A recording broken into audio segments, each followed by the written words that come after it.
Welcome back. We have Frank Ritcey joining us on the show. He's the provincial Wildsafe coordinator with Wildsafe BC. Great to have you back on the show. Thanks for having me. Yes.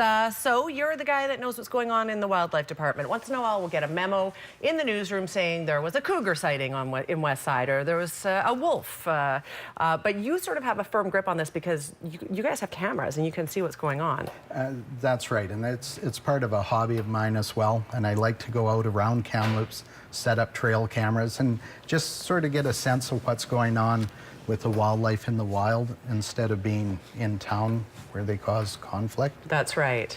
And what are you seeing out there? Is there a lot? I know we have some videos to show, but maybe we should just start by getting right down to business. Okay, well, the first video is a great one at a water hole. I've got a sow black bear and her two cubs, and if you look, watch the cub nearest the female. When he stands up, you'll see a little white chevron on him.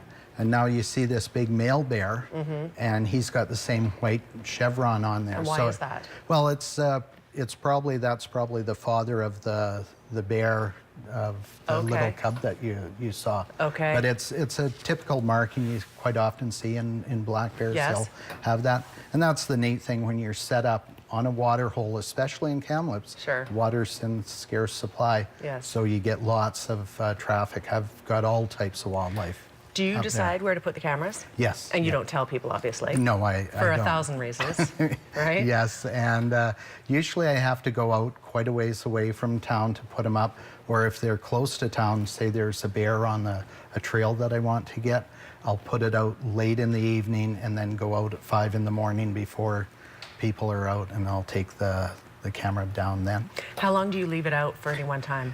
Oh, it depends. Some of them I'll leave out for a week. Some will just be overnight. Okay. That water hole, probably about 2-3 days, because quite often I'll get video of the bear tasting the camera or checking it out, and you've got to make sure they don't eat up your camera. No, that'd be an expensive meal. Yeah. So here's the next one. Yeah, this is a brown-faced black bear, and this is out on the Lac du Bois grasslands, above the grasslands. But what was really neat is I got a cow moose on there as well, and you don't see a lot of moose out in that country. No, and it was wow. really neat seeing her up there. And I was out there the other day collecting my cameras, and I actually ran into her in person. So that was really? neat.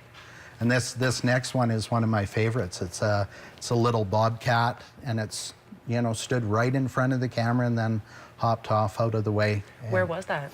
Again, up by Lac du Bois. Yeah. There's a lot of wildlife up in the grasslands, but you don't see it unless you have the cameras out there. Sure, they only come around when it's super quiet. Okay, what's going on here? This is a wolf, and there was a wolf pack quite close to town, and actually about 9 kilometers from city limits.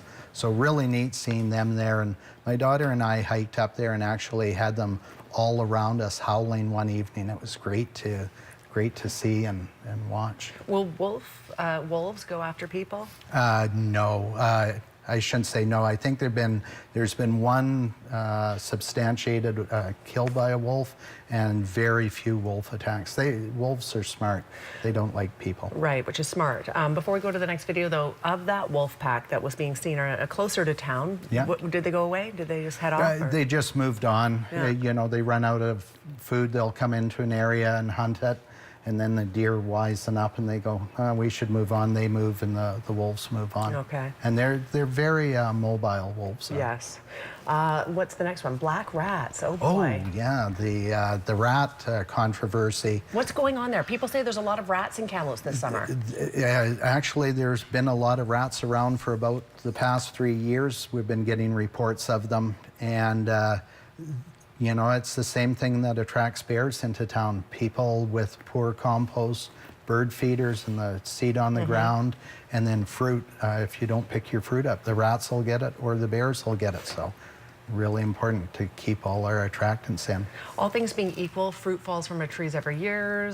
You know, why are rats a problem in the last few years? We've had calls to our newsroom saying, from some folks in Valley View saying that they're seeing a lot of rats, that they've killed 10 rats in the last 2 weeks or something crazy. And I think it's partly because we've had a couple of really mild winters. Okay. So the rats have been able to survive through the winter better, and then they expand rapidly. Okay. Rapidly.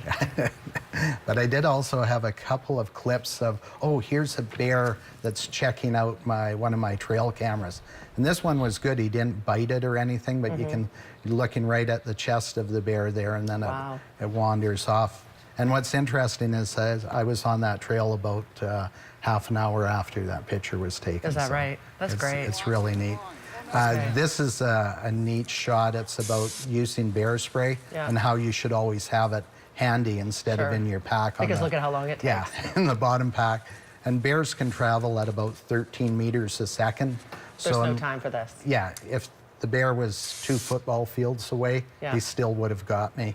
But so what does that bear spray do anyways? It blinds them? Or? It shuts them down. This is the other thing I wanted to mention. Dogs and bears, really, really important that people, if they're out walking their dog, keep your dog on a leash, because you see how quickly it goes from dogs chasing the bear to a bear chasing the dogs. And guess where the dog's coming? To your house and bringing the bear with it. Yeah, and so you want to keep your dog on a leash. And then you're going to be a lot safer. It's safer for you, safer for the bears. Yeah, excellent. We are exactly out of time. This is perfect. I love the video you brought in. It makes a difference to be able to see what's going on out there. Well, thank you very much, Well, Susan. We'd like you to come back in September. Maybe we can do this again. I'll see if I've got some new pictures by then. All right. Okay. Frank, thank you. If you'd like to learn more about what Wildsafe BC is doing and is all about, information on the screen. We are back in just a few minutes. Stay with us.